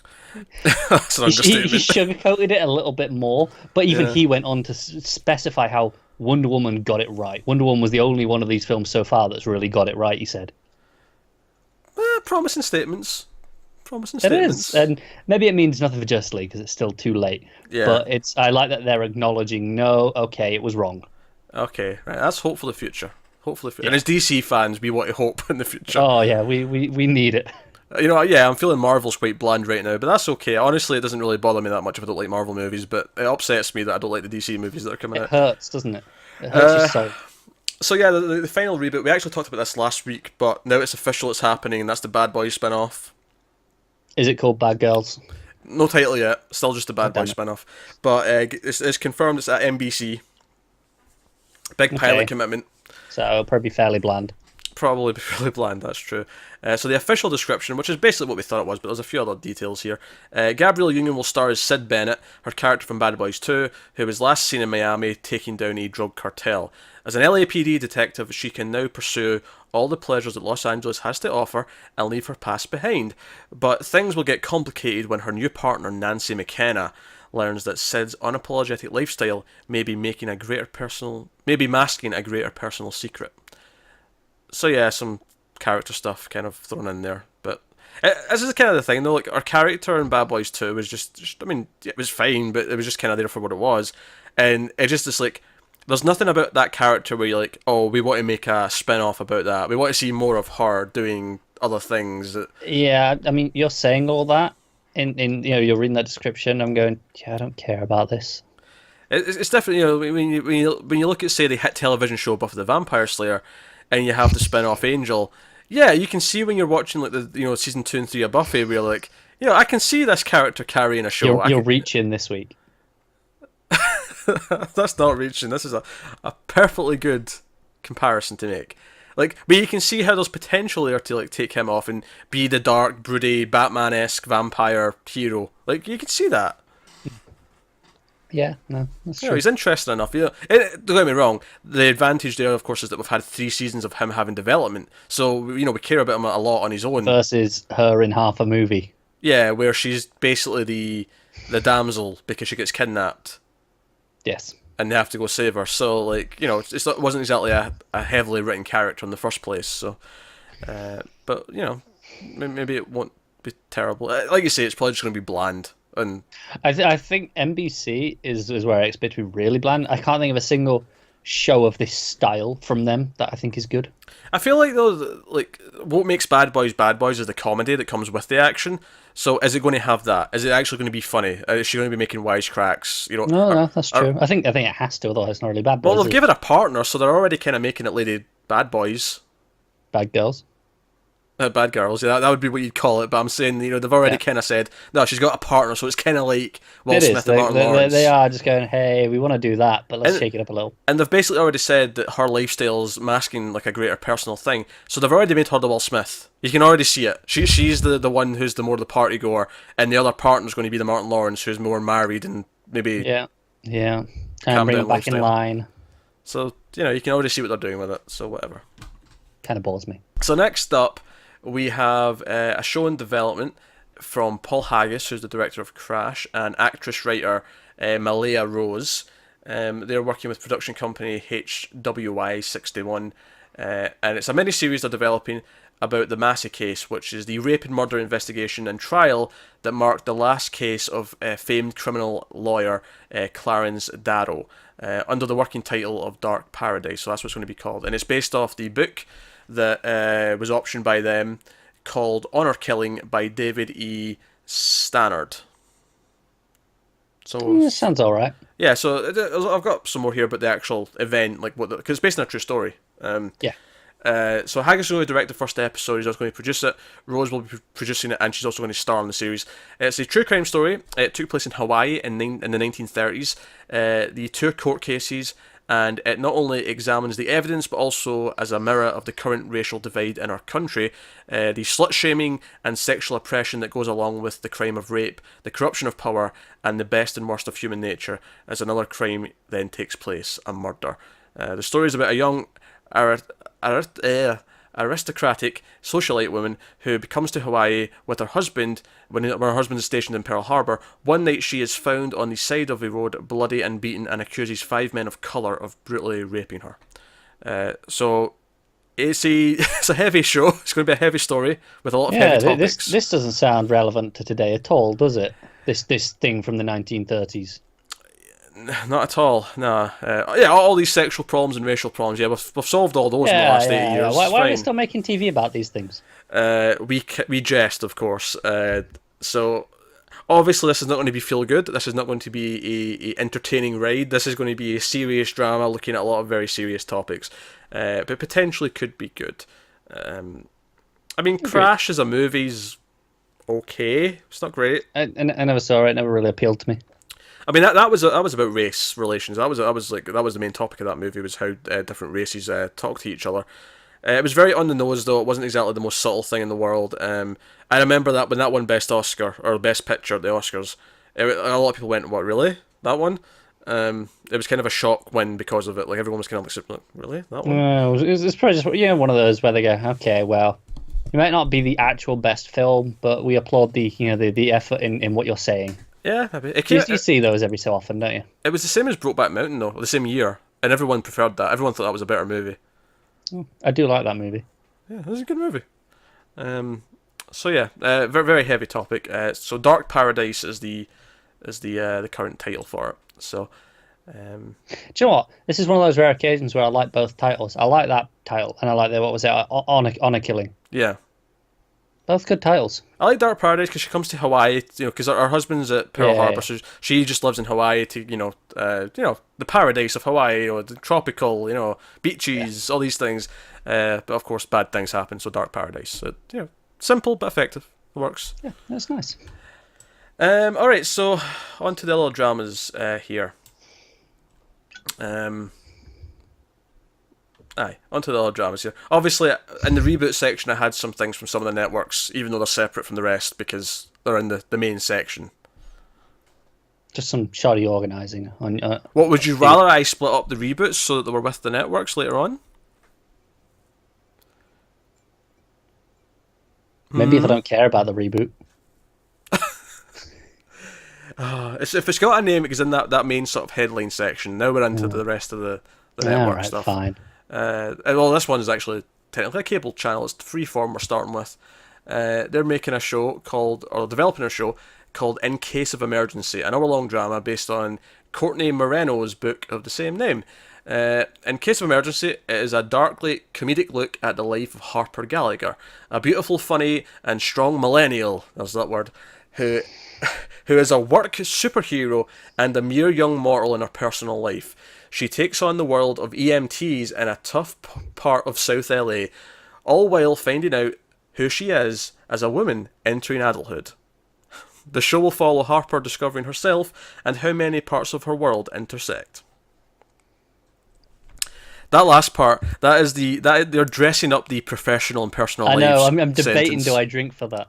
I'd do it. It's basically the same thing. They're just dressing it up in fancy language, but that's what it's saying. They're noticing the trend as well. They're going, we can't just keep saying that. We're going to put a different way of saying it now. Yeah. So yeah, and yeah, it's freeform. You can probably imagine the tone. You Yeah, know. not good. Hey, Still watching the Mermaid War. are we? Yeah, It's a double episode. Come on now. we're watching at least one of them. Yeah, that sounds whatever. Like it's Yeah, freeform. I don't care. Yeah, we don't really care. So let's move on. Let's move on to the CW. So they've got in development a dramedy called "Make Divya Great Again." Okay, so they're not getting political at all, are they? This is, CW wouldn't do something like that. this is coming from one of the writers of Blackish, Devanshi Patel. Make Divya Great Again centers on the Indian American, on an Indian American. I said the Indian American woman as if there's only one. Centers on an Indian American woman who, under tremendous pressure from her traditional parents, there's one of her things, bails on her arranged marriage and invents a perfect Indian boyfriend. She then sets in motion an absurd and poignant series of events that derail her life, all while she is trying to clear her name in the darkly comic accidental death of her ex-fiancé. I was kind of like, okay, and then it got like, I can see this being amusing once you got to the end. It got better as it went, yeah. So basically, the arranged marriage, who she was meant to marry, ends up dying accidentally, but she's wanted, or she's suspected of murder. So she's trying to clear her name of that, all as well as having a fake boyfriend to convince her parents that she's taken. Yeah, see that half of the thing, I was like, okay, I'm not really feeling that. But the false accusation of murder, and it calling it like black comedy essentially, that stuff I can see being really enjoyable. Yeah. It sounds really wacky. So yeah, potential, yeah. Potential. Next up, Fox has given a script commitment to Snowblind, an hour-long witness protection drama based on the graphic novel. Side note, that might just be a comic book series, and they've just called it a graphic novel. I'm intrigued. I'm not familiar. Inside note, Ollie Masters wrote it, and Tyler Jenkins, I assume is the artist. They don't really specify, but I'm assuming that's the case. And it comes from Prison Break executive producer and Dominion creator Von Vilmot. So Snowblind centers on Sheriff Billy Bowden. Bowden? I don't know. I'm not looking at it. Bowden? Well, Bowden. Bowden or Bowden? Bowden, okay. Billy Bowden, who after a local story on him goes viral, struggles to keep his past life of crime and his placement in witness protection hidden from his friends and family in a small Alaska town. I like that it's set in Alaska. Yeah, I like that part. Don't see that very often. That's an okay idea. Like, they're in witness protection, and he's a sheriff, and his past is coming to, like, mess up with him. I assume there's going to be a case of something going on at the same time as well to spice it up. Yeah, I'm debating. Is this going to become Cop with a twist, where one of them's in witness protection? Well, he's the sheriff, so he doesn't really have a partner. But maybe if he works really closely with a deputy. That's what I'm thinking. Yeah, I can see it. You've had enough reasons to drink though, so I'm not giving that one. It's a bit of a stretch, but that was more just a concern of, there are some shows on Fox where when they start, I didn't think they were cop shows, but now they are. Like The Exorcist, Lucifer became a cop show with a twist. At the first episodes, maybe in the first season, I wouldn't have said that, but they are. Okay. Sticking with Fox, they've got a pilot commitment to Filthy Rich, which is a drama. Filthy Rich is based on the New Zealand series of the same name. It revolves around the family of a mega wealthy southern businessman who is stunned to learn that there are 3 previously unknown heirs to his fortune. When the family tries to pay them off to go away, the newly legitimate heirs, or heirs rather, I should keep saying heirs. Yes, I thought you said that the first time, and I overlooked it. I was like, did you say hairs? And then I was like, he can't have done. It was a slip of the tongue. All right, but yeah. So these newly legitimate heirs have a very different ideas. So basically, he tries to pay them off, and they won't let him go. Yeah, could be all right, I guess. Not really that interesting though. I also missed out the fact that in the first sentence it described it as soapy. Why did you miss that out? That's a key thing. Because I want you to pay attention, and if I say soapy, you'll stop paying attention. That's true. I'm not gonna lie. Yeah, so yeah, I'm playing to my audience here. You. Dick. Next up, NBC are working with the producers of Grimm on a project. It's called The Dunnings, a family dance school drama. The Dunnings revolves around a prominent Connecticut family. When the matriarch passes away, her youngest daughter returns home to take over the dance school that her mother ran for 40 years, and in doing so, embarks on a journey to redefine the American dream. I hate that description. That was just... Don't know what this show is. It tells me nothing. She runs a dance school, and she's struggling because she's not good at it. Right, but it doesn't tell me what the show's about. Not really. It's about a dance school. But what about a dance school? Like, is it going to be like the business side of things? Is it going to be like, oh, how do I, the cost of running, those sorts of things? Or is it going to be about just the people who are in the dance school? Like, both. I don't know. You don't know that. You're just making that up. Both. That's not my problem. My problem with this is the bullshit phrasing and the journey to redefine the American dream. It's just bullshit synopsis trying to sell the show language that means nothing. It's true. So that's my problem there. Sticking with NBC, Chris Morgan, who is one of the writers for the Fast and the Furious movie franchise, has sold not one, not two, but 3 dramas to NBC. So he's having a good week. Yeah. He's like, look, I think NBC only really wanted one of them. He was like, look, it's all of them or none of them. It's a package deal. Yeah. Take it or leave it. So the first one is called Darwin's Blade. It is based on Dan Simon's novel. It centres on Darwin Minor, a brilliant yet arrogant accident reconstruction specialist who consults police on bizarre cases no one else can solve. Sure this isn't on Fox? NBC. Okay. And then the second one is called MSU. It is described as a high-octane police drama that follows an elite unit of LAPD motor cops on their dangerous assignments. The team navigates their relationships and the city with humour and Fast and Furious style action. Had to put that in there, didn't they? You sure this one's not on CBS? NBC. Yeah. So the last one's the NBC show, right? Yeah, this is the one that NBC actually won. Walkaways revolves around 2 disgraced NYC police detectives, an overachieving, hard-charging young woman, and a brilliant but broken-down veteran, who are paired up and given one last chance to redeem themselves by solving the department's toughest and most radioactive walkaway cases. They're all the same show. No, the middle one's the motor patrols. So I'm sorry, it's slightly different. How did he sell them 3 separate shows at once with all that? I don't know. They're all.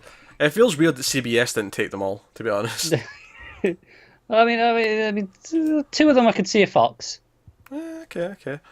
All right. Still at NBC, they're having a busy week with the dramas here. They've put in development a legal drama called Eternal, which is based on a Turkish show called Oline Kadar. Eternal is described as an emotionally gripping and character-driven drama with an epic love story at its heart. Set in romantic and historic South Carolina, the show focuses on a young attorney's struggle to overturn a wrongful murder conviction that unravels a family's legacy dating back to the founding days of America. I think that's the first time I've ever heard South Carolina referred to as romantic. I mean, no offense, South Carolina, but have you ever heard that before? Historic, sure, but romantic. It's like describing. Oh, New York City's a quiet place. We getaway town. Yeah. Nice and quiet, not too busy. So a rural area. No big buildings or lights or anything like that. Yeah. Exactly. Oh dear. Sure, you're lovely, South Carolina. Yeah, I don't care. No, I don't. You can tell my opinion, and that's what I picked up on. Legal drama with a romance at the heart of it. The screenshot from the Turkish show that was in the news article was just like these 2 attractive people holding each other, and I'm like, yeah, this is like a romance novel meets a legal drama. I'm good. I'm out. It's fine. Everything you hate. So All it needed then was it to be a musical as well, and you would like kill it with fire. So we're going over to ABC, and they've given a pilot production commitment to Harmony. Harmony is set in the town of Harmony, New York, where residents have the most unique dialect in the world. They sing their feelings and dance their emotions. When a brutal murder rocks the thriving tourist destination, a repressed detective must return to the musical town that he left as a teen to solve the crime and confront the ghosts that have haunted him since he fled. I love this. One, I think it was very amusing. I just mentioned musicals. I did not know this was coming. I don't think this is a musical though. I think it's just I think it is. I think they're being really sly. Like, they're saying, all the people they sing. I think it'll be like that'll be their justification for all the townsfolk breaking out into song, but everyone else won't. I don't know. I'm getting the feeling like it's just maybe it is. I don't know, but like I was feeling like it was just a community, like it's like Broadway or something like that, where they're all vocal and sing a lot. Maybe, but I can see this being a musical. I can see it being a musical, but I don't know if I'm because I feel like if it was a musical, they'd specifically state it was a musical. Maybe. I feel like they would. Maybe they just don't want to put people off like you. Not that they're going to get your attention. Yeah, it doesn't matter. I'm out anyway. I don't care. But I don't know. It's just about insane enough that I need to see it. Last up on the news this week, also from ABC, so no CBS. Whoa, yeah, I'm thrown. ABC have got a pilot commitment for an untitled show. It's a cop drama from the Conviction co-creator Liz Friedlander. Or Friedlander, maybe. Friedlander. I'd assume that. It's a fun name, though. Friedlander. Is it that fun? Yeah. I think fried sounds funnier, though. She comes from a land of fried food. Yeah, but here they come from a land of freed food. Fair. The project is described as a character-driven procedural that follows the first female partnership in an elite division of the LAPD, where the two detectives use their particular set of skills. What is this, Liam Neeson's daughter or something? To tackle the most high-profile cases, as well as a system that doesn't necessarily want them to be there. This sounds shockingly like the Bad Boys spin-off. Yeah, it does. And it's untitled, so I don't even have a title to call it. Not Bad Girls. LA Heat. Make it sexy. I can see the poster now where they're both like got their guns out and they've both got sunglasses on and they're all sweaty and the sun's like setting behind them. Yeah, no, I can see it. I can see it. Yeah. I don't give a shit. I don't give a shit about this either. Unless they tell me it's going to have like an all 80s like soundtrack or something. That's how you get your attention. Yeah, that's where I'm like, okay, it's going to have style then, okay. But as it is, no. That's what it is. So there you go. That is the news this week. So, do you have something you... Just a small thing to add. That I know it's something you don't care about, but I like and I enjoy. We got a trailer this week, finally, for the Grand Tour Season 2. That is the not Top Gear with Clarkson and co on Amazon. I had a lot of fun last year, and it came out in November last year, so it was weird we hadn't heard anything yet. But it's coming December 8th, and I'm looking forward to it. You done? Yeah. They're going to blow shit up and have some fun. I'm down for that. We have to start putting a lot of timestamps so people can skip the Top Gear section if they want to. And there's not going to be a section. It was just we finally got a release date and a trailer. We had nothing up till this point. I thought it was relevant. All right, so that'll take us on to picking our favourite episode of TV of the week. Yeah. Oh. That wasn't me. No, that was two of the cats are staring each other down, and there must have been a quick little swipe that one of them did not appreciate. Oh, one of them's moved. So yeah, best episode of TV of the week for each of us. That is what's next. Now, Star Trek Discovery actually had a good episode this week. It's genuinely putting up a fight. Unfortunately, though, Mr. Robot was back on top form, so I don't think it stands a chance anyway. But so that's where we are. So yeah, Mr. Robot for me. You can. I'm the same. I really want to give it to Star Trek after that episode because it made such a good showing of and do a step above what it's been. for Mr. Robot. And that's against all the Stranger Things we've done as well. That's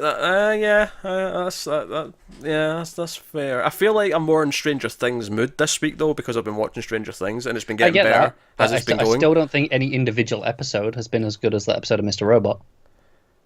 That's fair. That's fair. A 6 is the closest. Don't get me wrong. 5 and 6 were both very good. 5 and 6 were both very, very good. There you go. Okay, so I guess that is us. Obviously, things to look out for. Obviously, remember that we do review the DC shows every week. We do that in a separate sort of once a week video podcast style called Television from the Multiverse.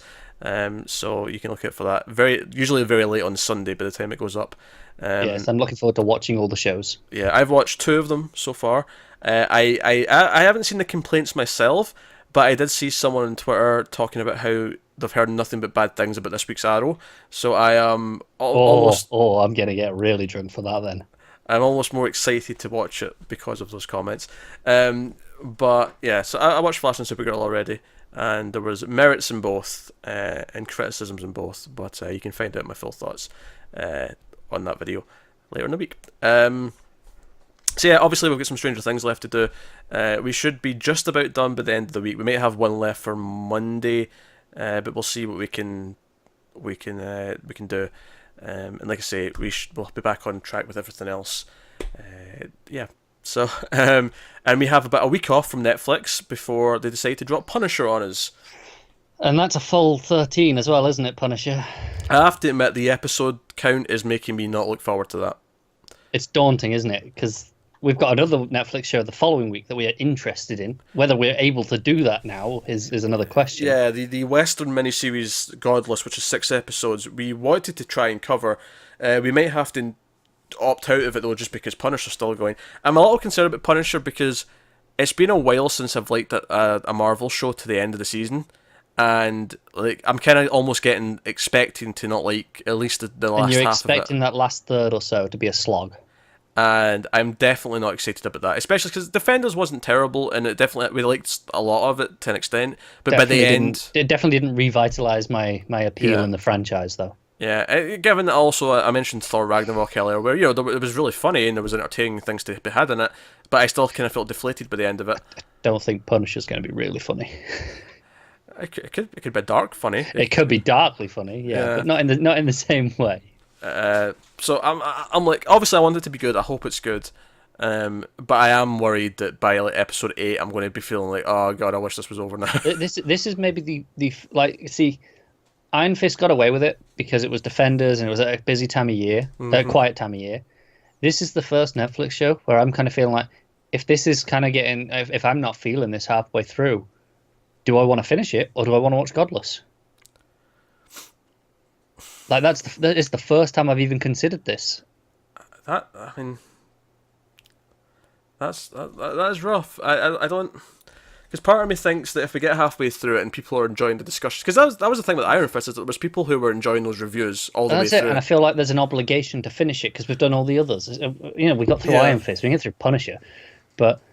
And who knows though? Maybe we'll start watching it and it'll be like a blast, and we'll be like, "Oh, this is great." Maybe it will, and I hope nothing more than it does do that to me. Given the type of character, it should feel different to the rest because he's just this murdering psychopath. Yeah, he's not a superhero. Yeah, it's an 80s action movie character just mowing people down with machine guns, which should prove to be different.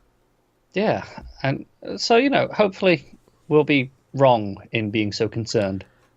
I'm worried about the pacing, though. I'm worried that it's going to be sluggish, and we'll see how. I haven't seen a good, nothing that's been consistent across 13 episodes yet from Netflix. And I feel like it's gotten worse as it's went, because I feel like the best examples are still Daredevil season 1 and Jessica Jones season 1. Absolutely. And then everything since then is really dipped. I stand by. They felt they had to try the hardest with those, to prove that it could be done. And then they kind of, they could kind of feel like they could coast from there. Cut to 10 episodes, Netflix, please. Make the call. Yeah, but I mean, Defenders was only, 8? Defenders was 8, yeah. And that still had some pacing problems. Different ones. It didn't quite have the same, last third flag, but... Ultimately, that just amounted to, the plot wasn't that great. That's basically what that amounted to, and that's why the pacing felt Yeah, stretched out. it was all build, and then it didn't really build to anything though. Yeah. So obviously we hope it's good, but we'll see. So that's coming not next week, but the week after. We're getting to that, and then the week after we have Godless, and then the week after that we have the German show Dark, which we are really actually excited to check out because it looks really cool. Yes, German Stranger Things. The German Stranger Things, but with time travel. I'm looking forward to it. I'm into it. Looks pretty good. So that's things that are coming up. Anything else you want to promote or plug? Any other videos that I don't even know what else we've done this week. I'm kind of brain dead at the minute. Too much Stranger Things. I'll obviously we'd been going really hard with the horror movies over October. We've taken this first week off. If you were waiting for the Jigsaw review, we actually were supposed to have that out last Sunday, but we recorded that last, and tech issues came, internet went out during 10 minutes into the Jigsaw review, so we just had to push it. So it is still coming. It's just now a regular episode in November instead of hot and fresh off the press in October like it was supposed to be. Thrilling. But we're definitely doing it though, because I went and paid money to see a goddamn Saw movie. We're talking about it. Yeah, it still cracks me up that you did that. What a waste of money. It's a damn waste. So that's, if you care about the horror movies, that's coming. Just know you contributed to that box office. If it gets another one, you're part of the problem. Oh god, I know. I know. And then you're gonna have to pay to go and see that one. It's a cycle. No, this is it. I actually already made the choice that on this Jigsaw review, I'm going to be saying emphatically that if there's another one, we don't do it until it comes to home video. That's the rule. That is the simple rule. Oh man, I mean, I'm not making the trip to the box office. I mean, how many of those are there now? 8, 9? That's the 8th one that just came out. Right, yeah. So you went through 7 of them. Mm-hmm. Oh, pardon me. That was a proper burp. That's what I think I saw. Right there. Yeah, I'm not even holding my burps back. Oh dear. There we go. That is this week's news. So let us know what you think of the news stories that came up. If it's about the Kevin Spacey stuff, play nice in the comments. But otherwise, that is us. So thank you for watching. Keep watching TV. We'll see you next time. Have you got any vanilla?